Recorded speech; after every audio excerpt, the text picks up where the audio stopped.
Now, a heritage park will be built in Margate on the old Dreamland site after the High Court today ruled that the council's plans could go ahead. But the site's former owners warn that the project could cost local taxpayers a fortune. Dreamland's closure was announced in 2003. In 2011, the council issued a compulsory purchase order for the site.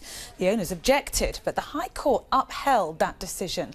Our reporter Sarah Smith is in Margate now. And Sarah, on the face of it, at least, today's news is good news for the council. Yes, and a relief for the council, especially because the company that did own this land has now said that it won't take this legal action any further. That's not to say that they're pleased about what's happened. In a rather furious statement today, they said that there was no evidence at all that Thanet Council or the trust which will run the park had got any experience of setting up a successful amusement arcade. They'd end up going cap in hand looking for money from taxpayers and from the county council. They said they didn't even have the money to buy this land now that they'd won permission to compulsorily purchase it. But the council says the funding is in place and they will make a success of this.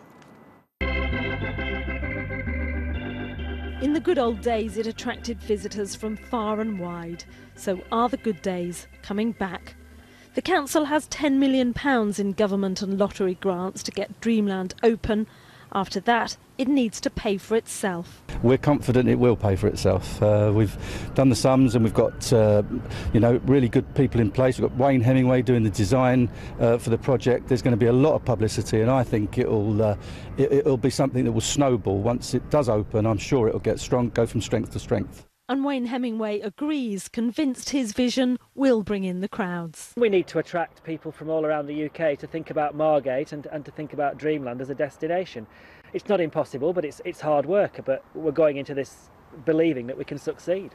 But chucking the private company off the site does mean the council and therefore local people now carry all the risk. If it goes wrong, then there's obviously a big risk to the taxpayers in Margate. On the other hand, the alternative I don't think is acceptable. Take the bet, make it work, but chase the council to make sure it's a first-rate development. Otherwise, they will have to pay for it. So the council's plan for heritage rides, a restored scenic railway and a festival-stroke-performance space needs to be attractive enough to pull in the punters. That's all right for locals, but otherwise people are going to go to the modern theme parks like Alton Towers. I used to go there all the time with my mates. It was just a thing to go to, and I think it's better than Thorpe Park. It's more of a, it's been there forever, so I reckon if the old roller coaster worked, it'd be really good. I've only seen on the telly how dilapidated it looks. I don't really think it's going to affect me living so far away in Crowborough. If all goes as it should, Phase 1 will open in 18 months' time. Then Thanet Council's plans will face the fiercest of all judges, the public.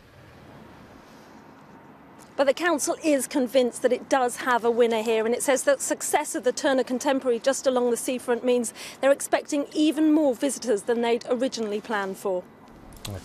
Sarah, thank you.